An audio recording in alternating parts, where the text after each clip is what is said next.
Okay, now we're going to look at Objective 2 from the three-phase transformer connections module, which is the delta-delta connection.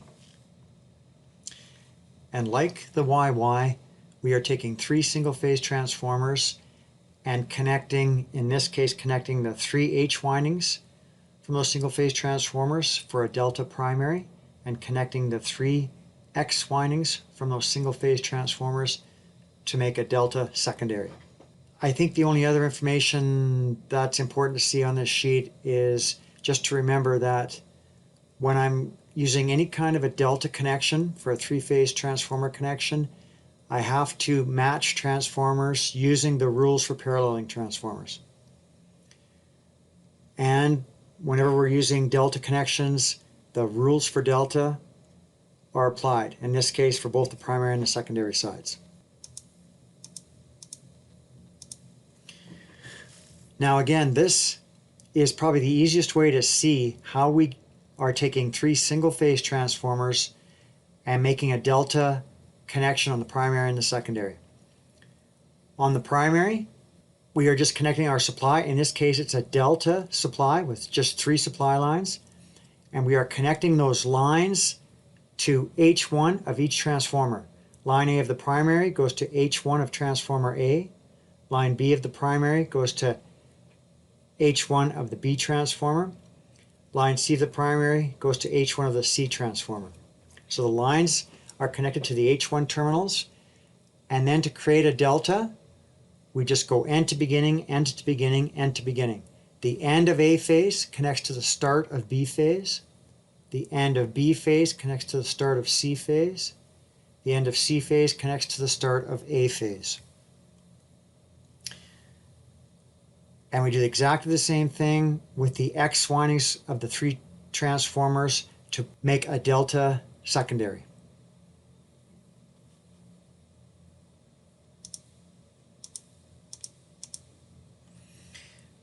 This is an easier way to show how we have a delta connected primary and a delta connected secondary.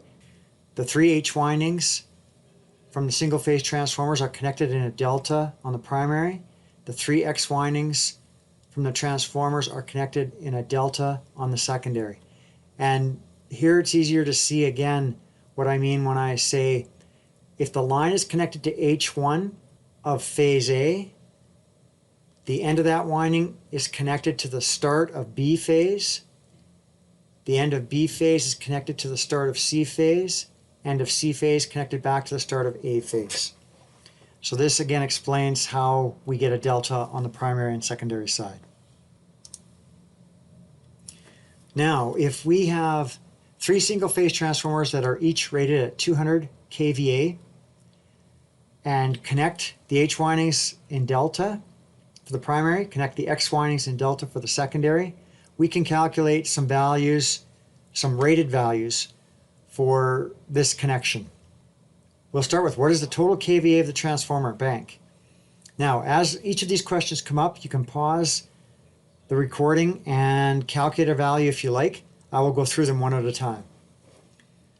The total kVA of the transformer bank, if we have three single-phase transformers that are each rated at 200 kVA, when we connect the three transformer windings together on primary and secondary, our total kVA of the bank is going to be 600 kVA.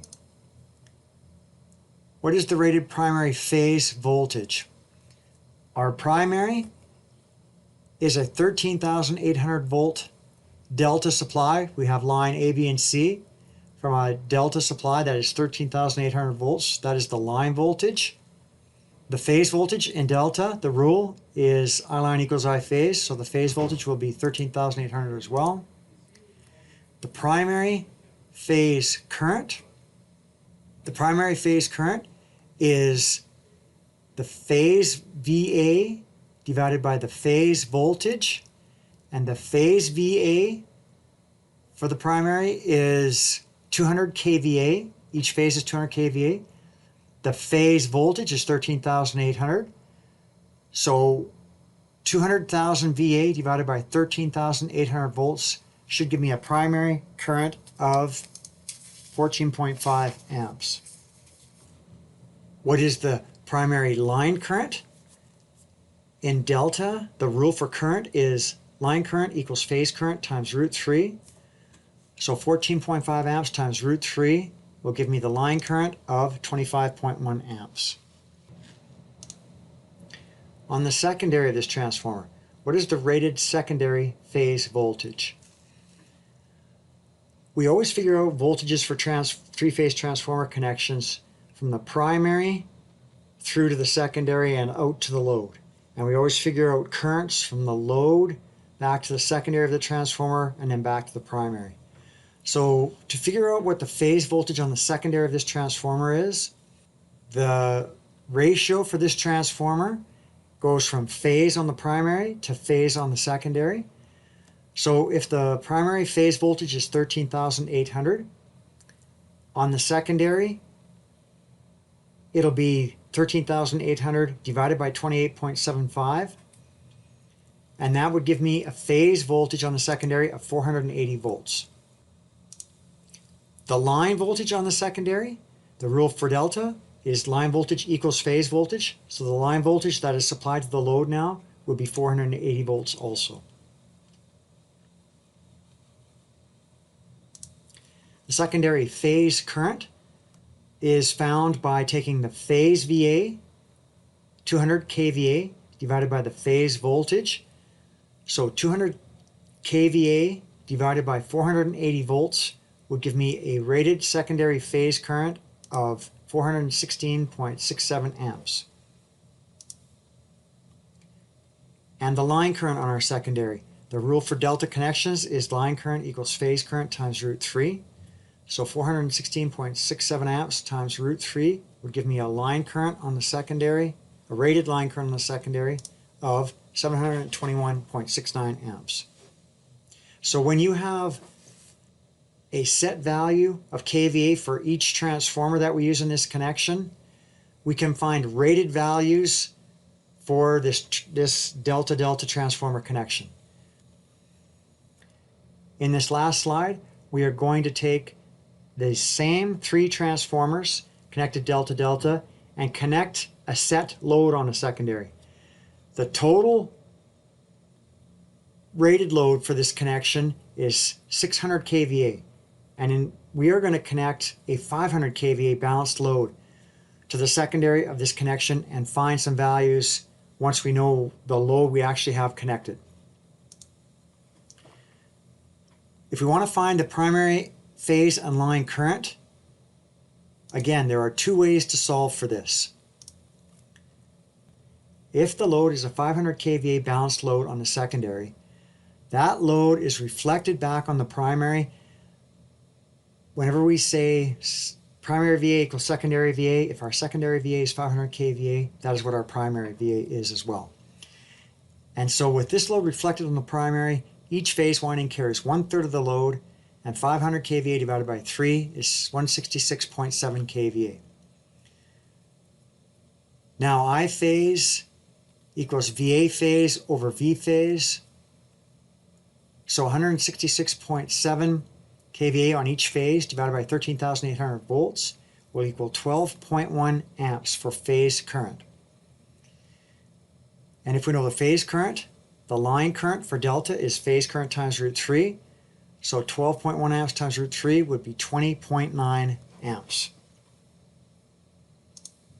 The easier way to solve for these primary currents is simply to remember mother of all power formulas, which is three-phase VA total equals line voltage times line current times root 3. Now to find the line current, we can rearrange this formula to say the total VA is 500 kVA divided by line voltage of 13,800 volts times root 3.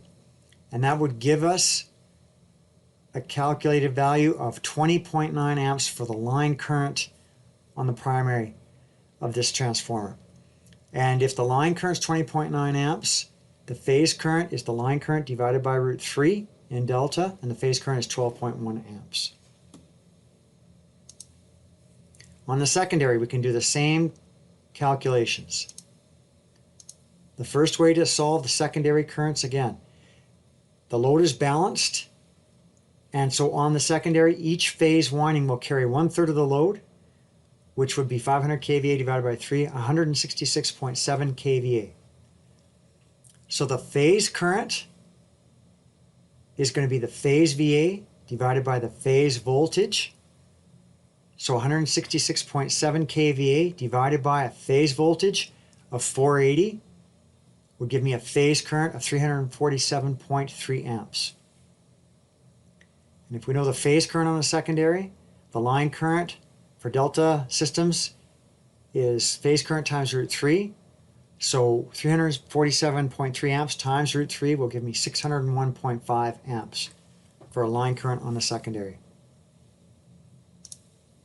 Again, the easier way to solve this is simply to use the mother of all power formulas. Three-phase total VA equals V line times I line times root 3. Rearranging this formula to find the line current would be VA total divided by the line voltage times root 3. So 500 kVA divided by 480 volts times root 3 would give us a line current on the secondary of 601.5 amps. And once we know the line current on the secondary, the phase current on the delta secondary is just the line current divided by root 3.